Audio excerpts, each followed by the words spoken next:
What's going on, everyone? Will the Los Angeles Lakers actually trade LeBron James? Now, personally, it's one of those things, I'll believe it when I see it. Nothing in the NBA surprises me. It wouldn't shock me at all if the Lakers did trade LeBron. It would be surprising, right? I don't think it'll happen. I don't expect it to happen. But look, the gentleman that reported it has been right on a lot of things, especially LeBron related. He was the one that talked about LeBron returning to the Cavs 2 years earlier. He has gotten a bunch right with the Clippers. Kawhi Leonard, he was adamant when everybody was reporting Kawhi Leonard is headed to the Lakers. He was one of the few people saying, nope, he's going to the Clippers. He never was going to the Lakers. And turned out he was right. Again, I'll believe it when I see it. But if LeBron James really wants out and he's signaled to the Lakers like, hey, I'm not going to re-sign. I'm not going to opt in. I'm not going to do a new contract. We're not going to do anything. Trade me. Then the Lakers have no choice but to trade him. Now, I know many people say, hey, he's always honored the contract, but he's also never been 39 years old in year 21. So who knows? Time will tell. We will see. But I want to kind of break down two specific trades and put together like an ideal package, I guess, for what would happen if the Lakers did trade LeBron, as well as follow-up moves that I would like to see. This is just me personally. Of course, I want to hear your thoughts and opinions down in the comments below. Don't forget to like the video, subscribe to the channel. Again, just fun exploratory talks about this if it is to happen. Again, I don't think it'll happen. I'm not really buying it to happen. But if it does happen, then I think the Lakers could put themselves in a position to still remain competitive because they can't afford to tank. The Pelicans own their picks, so they're not really in a position to do so. And look, the Lakers are going to want to get the best return as possible without losing LeBron for free. So first team, Cleveland Cavaliers, make the most sense. Now, they're not going to want to trade Donovan Mitchell. I don't even think LeBron would let them control or trade Donovan Mitchell. And you got to keep in mind, LeBron James is going to have a level of control if he is to be traded, just because he could just leave, right? And he could say, hey, better to get something than nothing for me. So my guess is that a package for LeBron James to the Cleveland Cavaliers would be something centered around like a Darius Garland and a Jarrett Allen. I think that would make sense for the Cavs. The hope would be to keep Donovan Mitchell. And there were talks even last year about like, hey, they're probably going to have to trade one of Darius Garland and Donovan Mitchell. They do kind of conflict at times. So they'd be more than happy to unload Darius Garland to get LeBron James back. And then you got to get something else of value. So Jarrett Allen, I would also imagine that there would be a first or two in that process. Let's say it's a first. Because the problem is that this was like 27-year-old LeBron, he'd probably go for 6 superstars and 12 draft picks. But it's 39-year-old LeBron who is, only has how many years left. And so I would imagine that the return isn't going to be this like insane return, but I do think it would be good enough to where they would be able to kind of right the ship. You get a guy in Darius Garland who now is your point guard, right? So now you have Darius Garland. You could have a Austin Reeves, Jared Vanderbilt, Anthony Davis could now shift to the 4 spot, and then you would have a Jarrett Allen at the 5. I think that is a solid unit. At that point, I would, if I was the Lakers, continue to push to make other moves, right? Because I do think you're getting an all-star level guard and Darius Garland. You're getting a legit center and Jarrett Allen to pair with Anthony Davis. So now you got kind of a bigger lineup down low. Rebounding shouldn't be as much of a problem as it has been. Jared Vanderbilt for the defensive purposes, defensive assignments. Darius Garland could be a point of attack defender as well. And then you could go with Austin Reeves. That is definitely another option. But you'd still have D'Angelo Russell, who you'd need to trade if you go and get Darius Garland. Rui Hachimura, probably somebody else that you may look to trade because if Anthony Davis shifts over to the 4, then Rui's kind of in the same position he's already in, right? Where he's not going to get the opportunity. Anthony Davis is going to play 36 minutes a game or whatever. And so to me, I would then package again. Let's say you get 1 first from the Cleveland Cavaliers. You'd have a first from the Cavs. You would have the Lakers first. And then you'd have a pick swap and a couple seconds, right? So to me, I would then leverage, okay, what do you need? You got your starting point guard for now and the future. You have your starting small forward. You could upgrade in the wing area. That is definitely a real possibility. But I don't hate the idea of Jared Vanderbilt for the defensive assignment, especially when you got a Darius Garland, Anthony Davis, Jared Allen. You got your center for now and the future. So you basically, bare minimum, you have your point guard, your center, and your power forward for now and the future. All three guys are young enough to basically be your core for the next 3-4 years. You could say Austin Reeves is your 2 guard for now and the future. Personally, I like Austin Reeves at the bench role, that 6-man role. And I would personally, again, this is just me, I would look to maybe go and reignite the Chicago Bulls deal. Now, for me, I would want to get Zach LaVine and Alex Caruso. If you could get Andre Drummond also in the deal, I wouldn't hate that, just to kind of have an upgrade over Jackson Hayes. But between Jared Allen and Anthony Davis, you could always kind of leave one of them on the court, so I don't think it would be an issue. But if you wanted to get Andre Drummond in the deal as well, fine, so be it. But to me, I look at this roster, again, assuming LeBron's off the team, I would look at it as like, okay, we need that offensive firepower. You have the defense, right? Jared Vanderbilt, Jared Allen, Anthony Davis now at the 4 can kind of roam around more, be a help defender, be that blindside defender.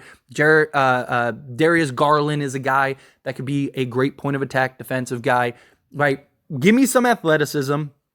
Give me some offensive firepower. Go get a guy in Zach LaVine, right?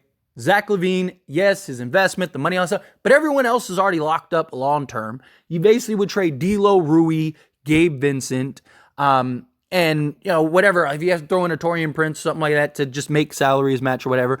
But my thing is like, now you're kind of trying to go all in with Anthony Davis. That's my thoughts. Anthony Davis is now your building block. You got your point guard, you got your center, you got your power forward. You could upgrade the wing, don't get me wrong, and have a 3. To me, that's where Alex Caruso would come in, because you could do one of 2 things. You could either start Caruso, so you could go, imagine a starting 5 of like Darius Garland, Zach LaVine, Alex Caruso, Anthony Davis, and Jared Allen. To me, that is tough. You got nice balance on offense, defense. You got 2 athletic just guards. You'd have Alex Caruso add some athleticism, and he's shooting like 44% from 3 or something crazy like that this season. So you have shooting, you have offense, you have everything you need. You have a nice little balance. You could even go with Alex Caruso off the bench, right? And then start Jared Vanderbilt, and then have a bench unit of Austin Reeves, Alex Caruso, right? Cam Reddish. Then you could have Christian Wood. And then that's kind of where, like, okay, maybe you go get an Andre Drummond and have an Andre Drummond. You're still 10 deep. You're still incredibly talented, right? Like, you are, I think, just very well balanced. And even Zach LaVine, a lot of people act like Zach LaVine is just this atrocious defensive player. He's better than league average this year. League average is around 116 and a half. He's right now, or I guess he's at league average. He's like a 116.3. So he's basically league average. And even the previous year, he was league average defensively.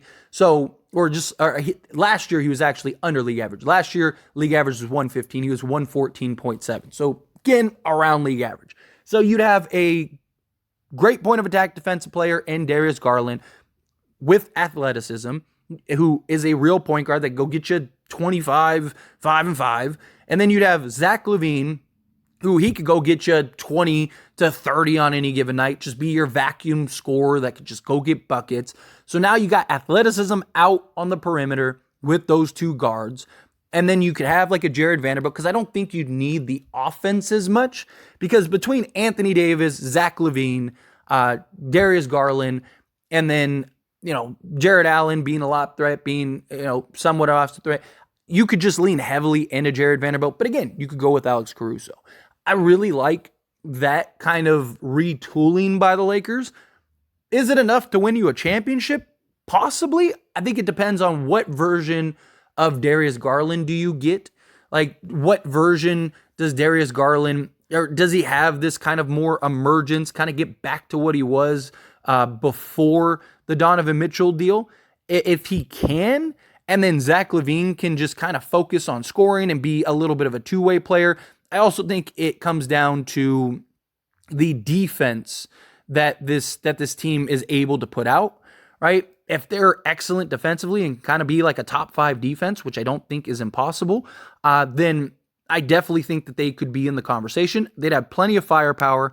They'd have plenty of defense. They'd have depth, versatility. They would have a nice little core, right? In my opinion. And again, if you get Darius Garland back to being basically, 22, 8, and 4 type guy with like 1.5 steals, stuff like that, then I think the Lakers would be in good shape. Now, the other option would be if he gets traded to the Golden State Warriors.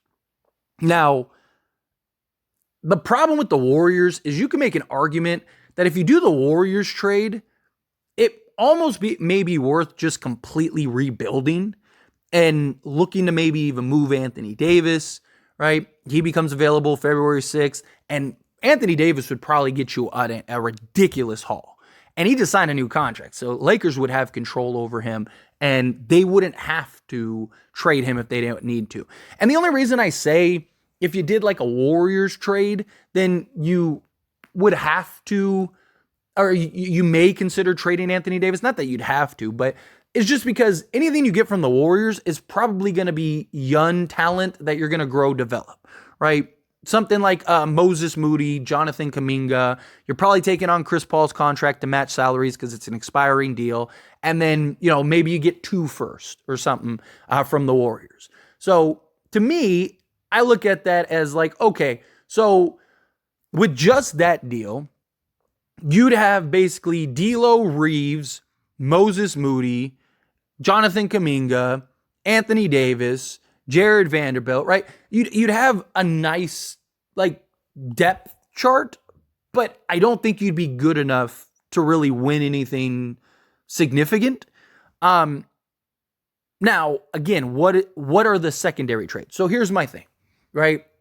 You could still look, and what I would do is look to trade D'Lo, look to trade, again, Rui, because now you got Jonathan Kuminga, and maybe, Gabe Vincent, things like that, and take a bunch of draft picks now, because you'd have your draft picks, plus you'd have like the 2 from the Warriors, and then look to go make another move, right? Or you could kind of just ride out this season, keep all of your assets, and now you have a nice package for if another star becomes available, right? To pair with Anthony Davis, and maybe even use like a Moses Moody as like a chip on top of your draft picks. I would want to keep Kuminga personally if I was the Lakers and I was to acquire him, because I just think he has star potential, like legit star potential. And and then you could kind of ride out this year. You can maybe go with like Chris Paul at this point, because what do you have to lose? So you go like Chris Paul. You could go with Moses Moody or Austin Reeves if you want. I'd probably go with Moses Moody to pair alongside just for the athleticism, defense, shooting, stuff like that. And then you could go like Jared Vanderbilt, Kuminga, and Anthony Davis. Again, doesn't really have that appeal personally. You could always have Chris Paul come off the bench, maybe start Austin at the point. Again, I don't really love that, which is why it's kind of like, do you just make the AD trade? Now, the other alternative would be you do this, you go get Kuminga, you go get Moses Moody, and then you do the DeJounte Murray trade, right? So now maybe you're even including like a Moses Moody in the deal, right? And you're kind of leveraging that. Maybe you're getting at that point like a Clint Capella and a DeJounte Murray, and now you have a starting 5 of, say, like DeJounte Murray, Austin Reeves.